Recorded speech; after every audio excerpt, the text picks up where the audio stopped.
Well, the hunt for a bad Peter Weir film goes on. The Cars That Ate Paris is his zaniest film. That might be obvious from the title. This is a horror comedy, a satire on provincialism, small towns, and small-mindedness. Movies about cars are almost always movies about modernity, too. And this is no different. Like most Peter Weir films, there are some complex themes at play, and there's some subtle interpersonal dynamics, a study of how people mistreat each other, how normal that can be. Most importantly, this might be conclusive proof that there is no bad Peter Weir film, because this is a good movie, even though it's generally considered his worst, I think. On IMDb, it has a rating of 5.6 with about 4,000 votes. Now, I understand why it isn't rated very highly, and I'll touch on that. But if you're hoping to find a huge dud from Peter Weir, this is not it. The Cars That Ate Paris opens very abruptly, with what you might first mistake as some kind of commercial or advertisement. Peter Weir has said in interviews that music plays a huge role in shaping films. That seems to be a method that he used from the beginning of his career. This was his first major film, by the way, and it kicks off his career with a cool piece of music, although not one that you would usually expect to find in a horror movie. In the beginning, we see a young couple cruising through the Australian countryside, maybe the outback is what that's called, drinking a Coke and smoking Alpine cigarettes, prominently placed Coca-Cola and Alpine cigarettes, taking in the modern world and also in harmony with nature. Not two things that we're necessarily going to see in harmony in the rest of the film. Then the car skids off the road and they crash to their death. Cars have a discordant note in this movie. They are ominous, monstrous, they are anthropomorphized, and given vicious personalities. The movie is called The Cars That Ate Paris, after all. For a large part of the movie, it's not actually clear, though, what the threat posed by the cars is. It's not clear how they might be linked to the mysterious deaths in the town of Paris. Paris, Australia, the setting of this movie, is not a real place. Also, if you're curious, this movie came out 10 years before Paris, Texas, which is a real place, but several decades after Paris, France, which I believe is also a real place. I think some people, maybe most people, will be a little put off by the vagueness of the plot in the first half of the movie. Now, the story gets a bit of traction because we see an outsider coming to Paris, and it seems like there's some kind of mystery for him to uncover. This is a common horror trope, a town with a secret. Think of The Wicker Man, Hot Fuzz, something like that. And it kind of works here. But the movie is still quite choppy. Speaking of an outsider, the main character in this film is named Arthur Waldo, played by Terry Camilleri, who appears in The Truman Show as the man in the bathtub. Arthur has had bad experiences with cars in the past, and he is meek.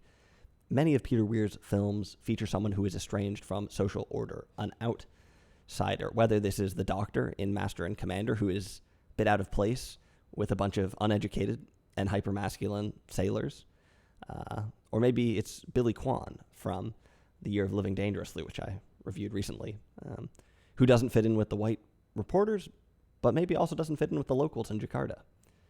Peter Weir's filmography is hugely varied. It's really impressive, just how different his movies are, but The Outsider is maybe the one thing that all of his movies, all the ones I've seen at least, have in common. And it's not just that there is an outsider, but we get a lot of detail about the subtle struggles, the psychological and social struggles that this outsider faces.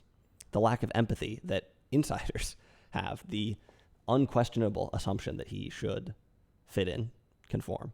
Here, Arthur is the outsider. He's also the empathetic engine of the film. He's a fine character, but I think like a lot of characters in this movie, maybe slightly undercooked, a bit blank, not quite as vivid as most characters in most Peter Weir films.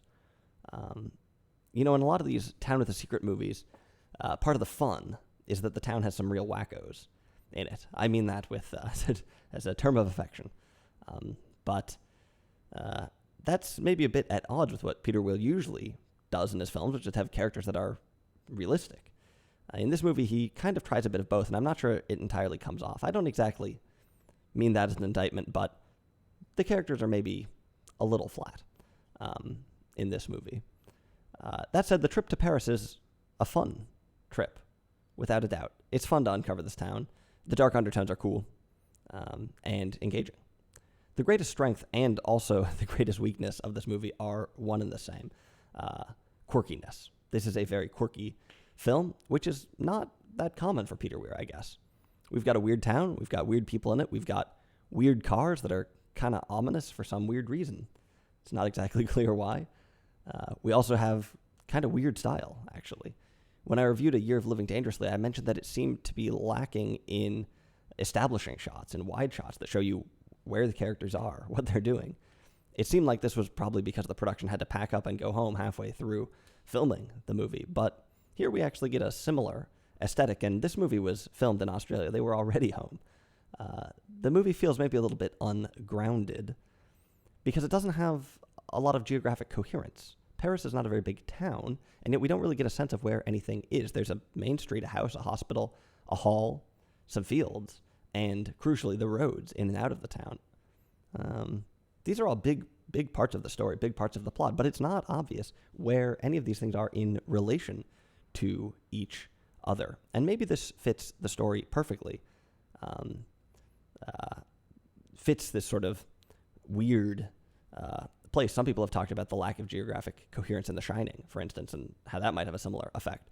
To some people, though, it might just seem a bit amateurish. Even if it's only subconsciously, it might make the film a little bit hard to latch onto. The colors, the casting, and the locations of this movie have an unmistakable texture. Certainly seems Australian to me. At one point during production, Roger Corman was slated to distribute this film in the United States. The deal fell through, I guess, and Corman would go on to help produce Death Race 2000 instead. I watched that movie, actually, quite recently, but did not review it. There are some similar thematic ideas. Death Race 2000, by the way, was written by Robert Thom, who wrote The Witch Who Came from the Sea and was married to Millie Perkins. You can see why I would have watched it. Interesting movie. I think it could have gotten a review, but it didn't. This film was actually screened at Cannes, not in competition. It was a box office flop, but supposedly it was very popular in drive-in movie theaters. That's kind of interesting. You wonder, by the way, a few years later, Mad Max would come out, another Australian movie about cars. Interesting. To some extent, this car thing was in the water in the 70s. This is a lot later. You know, a lot of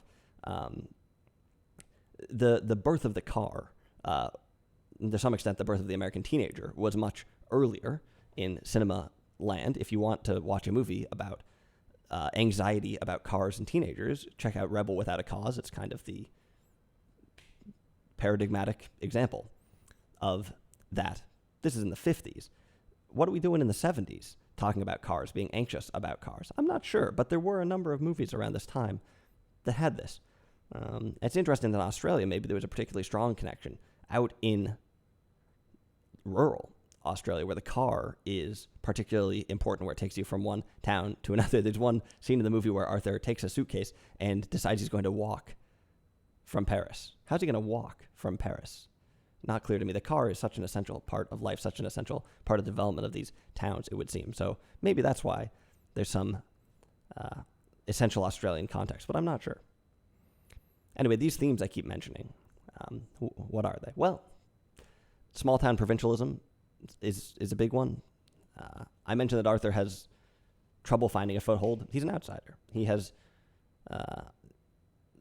can't seem to fit in, but he also can't seem to leave. Like I said, he tries to walk away. It doesn't work. How does the town try to squeeze him into place? Or are they squeezing him into place at all? Perhaps they're just welcoming him into a new life that is mutually beneficial, best for everyone, giving him a new place to live, way to make meaning. You can maybe see how this would be a bit in conflict with cars, brash new technology that threatens to rework the social order. Cars here seem to be associated with the new generation. Now, like I said, in the 70s, cars are not exactly new. You can see, though, maybe how these things are in tension. At one point in the film, Arthur actually is appointed as the parking control officer. The parking enforcement officer, parking attendant, something like that. Like I said, this is a comedy about provincialism. And what could be more provincial than parking? Parking, a thing that is so banal, so unimportant, but can also cause real conflicts in the real world. Calling this dusty outpost Paris kind of doubles down on the absurdity, reminding us just how little cultural capital is at stake there is to fight over. But the fight is fierce, nonetheless. Now, I know what you're thinking. This sounds really boring. I thought the cars were going to eat people. Why are we talking about parking enforcement, parking tickets? Don't worry. This movie has plenty of violence in it, too. A lot of it looks kind of hokey, probably due to limited special effects and rules about showing impalement on screen. This movie does more or less deliver as a horror film and on being a comedy. Now, is it particularly scary? No. Is it particularly funny? Also no. But it does have some kind of substance, I think. In some ways, this movie is very similar to Picnic at Hanging Rock, where we have some weird, somewhat inexplicable occurrences. But the real story is not a mystery about what happens at Hanging Rock. It's more about the interpersonal tensions that result, about how these issues spread through the community, the little power struggles that emerge from them, and the unexpected alliances and friendships that come along as well. This movie has an interpersonal thing going to it, and this, I think, is kind of the essential. This is what makes it a Peter Weir film in some ways. The quirkiness is an outlier, I think, in his career, but the close focus on these relationships, ambiguous relationships, with complex empathetical attachments. Empathetical might not be a word. Empathetic attachments. That's Peter Weir for you. This movie has a much neater ending than the Picnic at Hanging Rock. While a lot of the movie is kind of vague, a bit choppy, there's some lulls in this film, believe me. Things actually do come together with a number of interesting twists that are kind of completely obvious, but still surprisingly meaningful, I think. At the end of the day, the empathetic landscape of this film is not clear-cut at all, like I was saying. You know, in most horror films, there are very clearly defined good guys and bad guys. Sometimes the bad guys are the victims of some didactic circumstance. Sometimes they're just evil for some unexplained reason, or they're crazy, they're insane, or something like this. Black and white. Here, things are a little bit more complicated, and I think the story does actually end up doing justice to the themes, which themselves are complicated. This sort of modern landscape out on the plains. It's maybe no coincidence that during this showdown over parking enforcement, we get some music that sounds like it could be from a Western. I actually think it is lifted from a Western. I forgot to look it up before doing the review. Sounds like from some Morricone score, though. Somehow, masculinity gets wrapped up in all of this, in the old-time values of the town, in the power of a car, the bravado of the automobile, the resolve of a town. Or is it the other way round? Arthur finds himself in the middle of all of this. And while he might stumble onto certain small personal victories, is he playing for the right team? Hard to know. Like I said, the ending of this actually is kind of neat. If loose ends are tied together, you get a nice payoff. And do the cars eat Paris? Well, you'll have to watch the movie to find out. So overall, you can see, I think, why this is rated 5.6, why it maybe isn't for everyone, but also I think you can see why the search for a bad Peter Weir film, it's got to keep going. Some people treat this movie as a cult film, lavishing in its quirks, its inconsistencies, the hokey things I mentioned. But I think there's a lot of substance here, and I think it's a big mistake to approach this as some sort of comedically bad movie. There certainly are campy moments by design, but there's a lot of substance in this movie. And I don't think this is even really a film that needs to be qualified as Peter Weir's first film, as a first attempt at some amateur effort. This movie is zanier than any of his other movies that I've seen. It's a bit out there. It's also worse than the other movies I've seen. But it's far from bad. The final thing I want to mention is that there's some interesting mental health themes in this movie. I need a bit more time to form a confident opinion about this. and how it relates to some of the other ideas in the film. Maybe I'll put something in the description afterwards. I usually think of a lot of things that I should have said after I upload the video. Are these patients in the hospital, are they victims of modernity? The unfeeling automobile? The uncultured automobile? Or are they victims of provincial cruelty? What should we make of the sinister doctor? Are his experiments a reference to historical events? I'm not sure. If you've seen this movie, I'd be very curious what you make of these elements. Let me know. Hopefully someone has seen this movie besides me. This will probably be the last Peter Weir film on the channel.